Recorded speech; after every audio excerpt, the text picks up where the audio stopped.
Alrighty, let's get things started right away. Let's kick it off with Popper. Hey, Anthony. Justin Herbert obviously had an outstanding day despite the loss. What did you make of his performance? I thought he played well, but we lost the game. So, anytime we lose a game, it's not good enough. So I can't say someone played outstanding, and we go out and lose the damn football game. But I thought he handled the situation. We put him in well. He made some great throws early. We took some shots. He stood in the pocket. He threw it. We knew they was going to blitz on first and second down, and he took some stuff and he got rid of the ball. And that's what good quarterbacks do.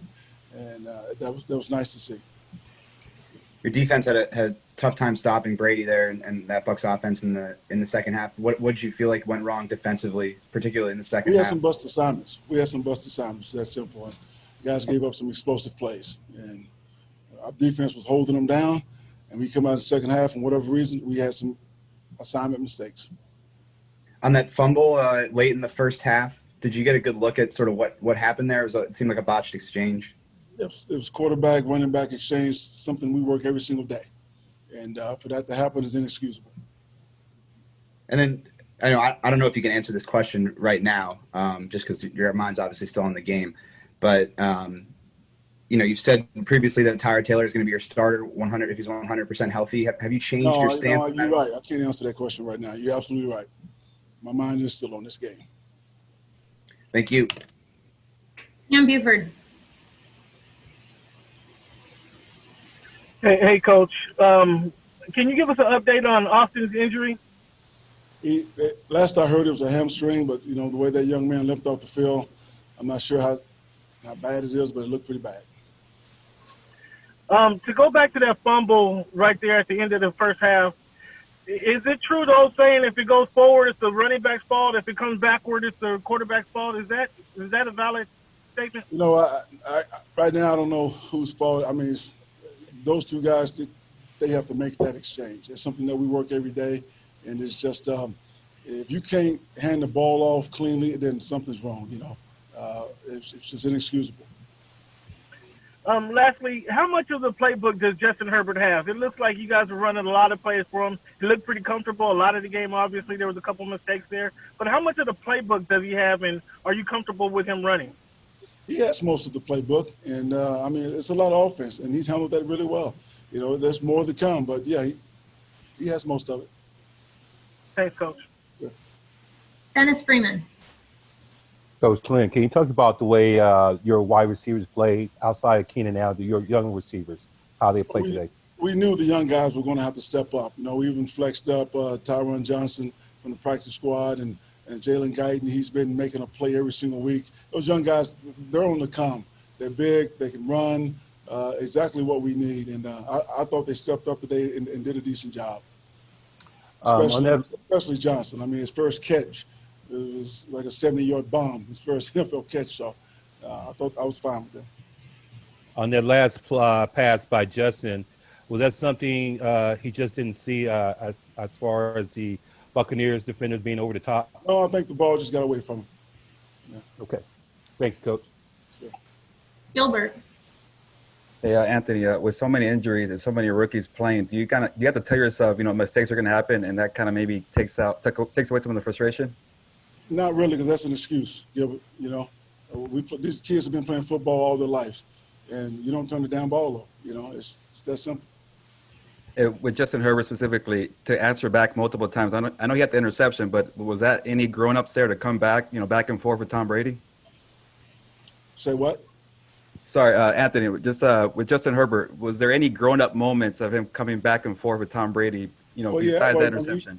I said it. He ran our offense efficiently. They went down and scored, and we didn't flinch. We have confidence in the players that we have. They went out on the field, and they marched back down, and they took the lead.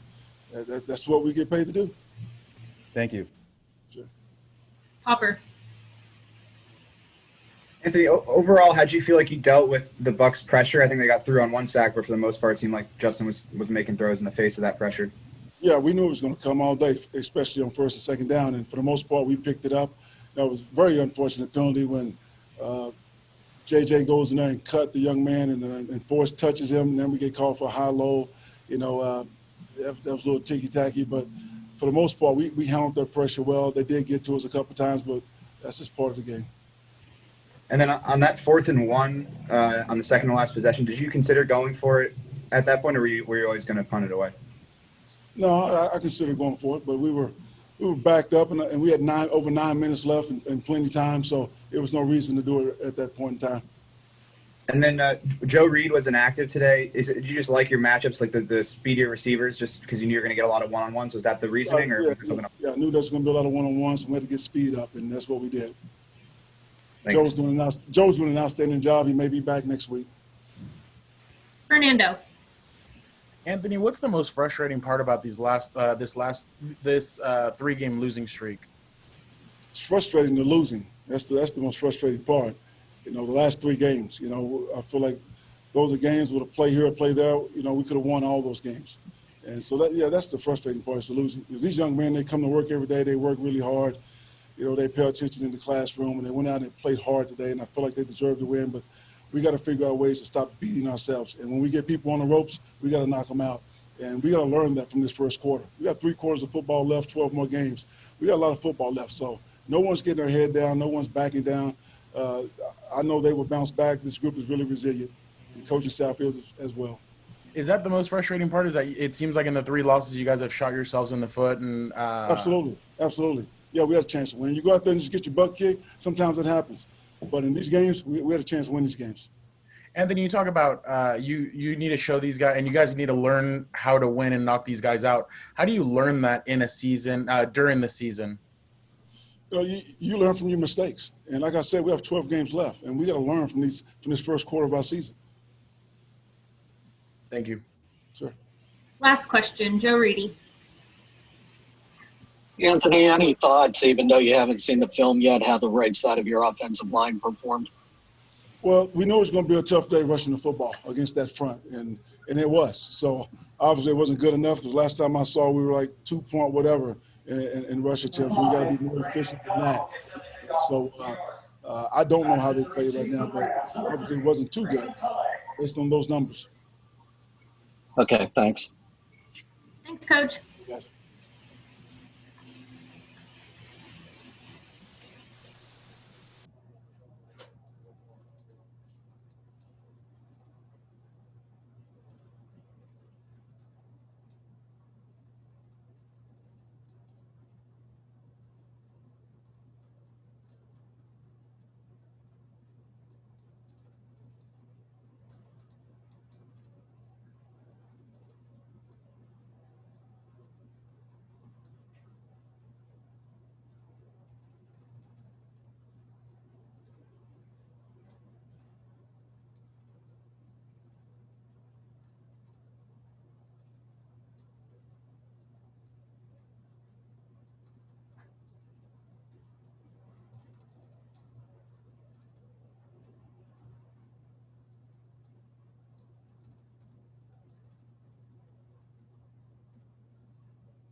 Hey, you guys, it's Shelly. I missed the first